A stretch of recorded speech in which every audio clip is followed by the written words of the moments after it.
Monsieur le président, monsieur le ministre, monsieur le président de la commission des finances, monsieur le rapporteur général, mes chers collègues, je me réjouis à mon tour que la commission mixte paritaire soit parvenue à un accord sur ce deuxième projet de loi de finances rectificative. C'est un coup double pour l'année 2022. Après l'adoption du paquet pouvoir d'achat cet été, l'Assemblée nationale et le Sénat sont de nouveau parvenus à élaborer un texte commun au bénéfice des Français. Permettez-moi néanmoins de commencer par une brève remarque critique qui rejoint les propos du rapporteur général. Par sa voix, la commission des finances du Sénat a regretté que le véhicule du PLF de fin d'année, que nous examinons en même temps que le PLF pour l'année 2023, intègre des mesures fiscales nouvelles, notamment pour 2023 et contrairement à la vocation première du PLFR. Le gouvernement avait, avant la crise sanitaire, fait preuve d'une rigueur appréciable en vidant les collectifs budgétaires de fin d'exercice des mesures budgétaires et fiscales conséquentes. Cela permettait de concentrer les débats de PLFR aux ajustements classiques et nécessaires en fin d'exercice. Cette méthode a le mérite de clarifier les choses. J'espère que nous pourrons y revenir bientôt.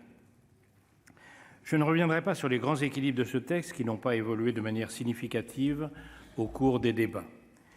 Nous sommes parvenus à maintenir le déficit public à 5% du PIB, malgré des dépenses supplémentaires votées par les deux chambres, et ce, grâce à des recettes plus dynamiques que prévues, ce qui confirme la résilience de notre économie. Ces recettes supplémentaires ont notamment permis de financer le chèque énergie exceptionnel. Cette aide d'un montant de 100 à 200 euros concerne les ménages les plus modestes.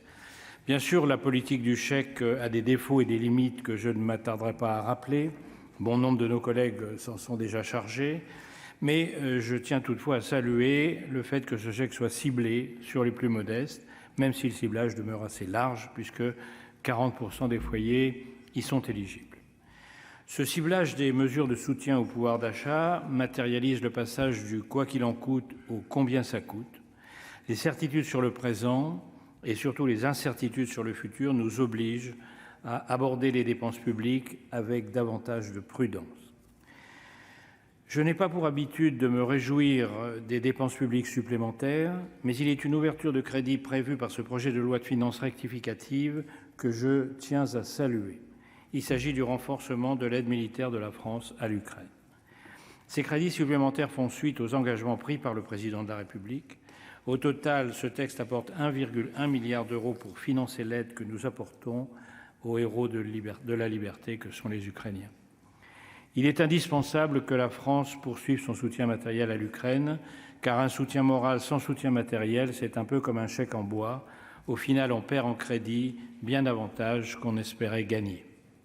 Ce qui se joue à l'Est, c'est bien davantage que la paix en Europe, ce qui est déjà immense. C'est la survie de la démocratie face aux dictatures. Et il ne faut pas faiblir. Je me réjouis que personne, notamment à l'Assemblée nationale, n'ait appliqué à ces crédits une lecture strictement comptable. Cela aurait soit révélé une courte vue, soit dénoncé de coupables accointances. Une grande partie de nos dépenses publiques nouvelles, et donc des sacrifices que les Français consentent, soit aujourd'hui par l'inflation, soit demain par l'impôt, sont indirectement le fait du boucher du Kremlin, ne l'oublions pas. En résumé, mes chers collègues, notre groupe soutiendra bien évidemment ce texte issu du compromis en CMP. Merci, chers collègues. La parole est à monsieur Daniel Breuiller.